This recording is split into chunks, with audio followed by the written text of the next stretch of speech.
Now we will discuss the nutritional importance of rice. This is another very useful cereal crop, very widely used, very widely cultivated, like wheat and maize.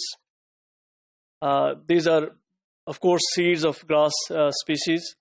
Its technical name is Oryza stiva. This is called as Asian rice.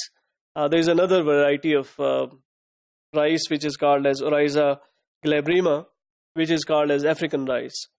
So like wheat and maize, rice also comes with thousands of varieties and a lot of different uses.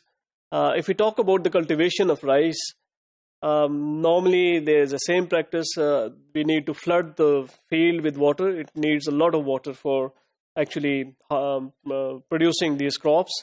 And it is very labor intensive as well, because we have to manually put all the seeds in the soil, and then rice is grown. It is available in many forms in the market. It can be milled rice that we generally consume in our cuisines. We can have unpolished rice as well, which would have certain colors because we don't remove the polish from these rice.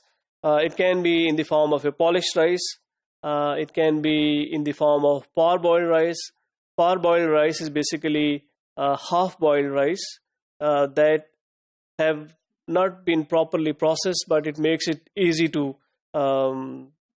cook later on. So that actually half-cooked rice is called as parboiled rice. Rice is again used to make flaked rice as well, which are used in the snack foods. It is used as puff rice as well. Again, these are used in the snack foods.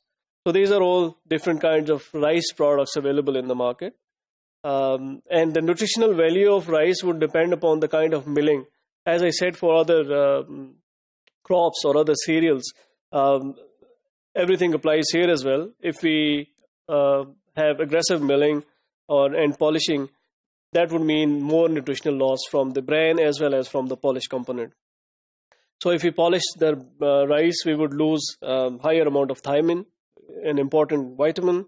But on the other hand, parboiled rice and pounded rice contains more amount of thiamine, because we don't lose much of the vitamin in these kind of products. Rice can be classified according to the grain types as well. Like we can have long grain and we can have short grain varieties. In our country, we prefer like this basmati rice is a long grain rice.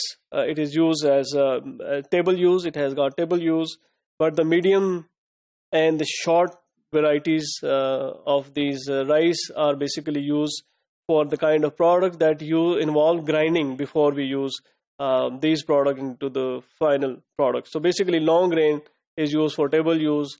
The short and medium grain are used for other kind of products. Milling removes bran part, aluerone layer, some of the germ as well, and the polishing removes further minerals and vitamins. So that would mean that we would be losing the nutritional value of processed rice. So it is advisable to use rice which is not much processed, or it is brown rice. It has got the outer layer attached to it, although it doesn't have that much acceptability or palatability, but nutritionally it's very significant. Parboiling is a kind of operation that is generally done before we process rice, because parboiling would soften the bran component and the aluerone component and can be easily removed. So parboiling is basically facilitate the further processing. Rice kernel can be enriched with vitamins and minerals, as we discussed in case of wheat as well, where we enrich the wheat flour. Same applies with the rice as well, but in case of rice, the technology is different. We mix the powdered containing vitamins and minerals, and we coat that to the rice grain, and then it is coated with waterproof edible films, so that these minerals and vitamins, they are attached to the grain and they are not lost during the cooking process.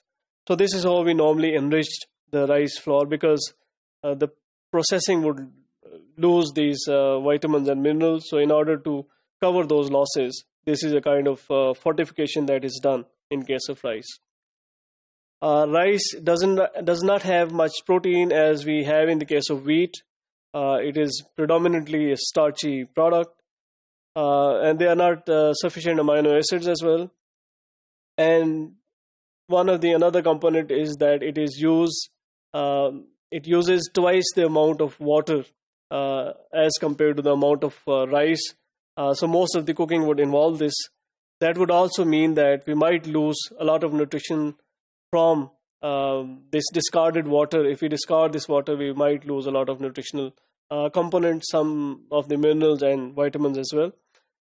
So this was all about nutritional value of rice and different varieties and different types of rice available.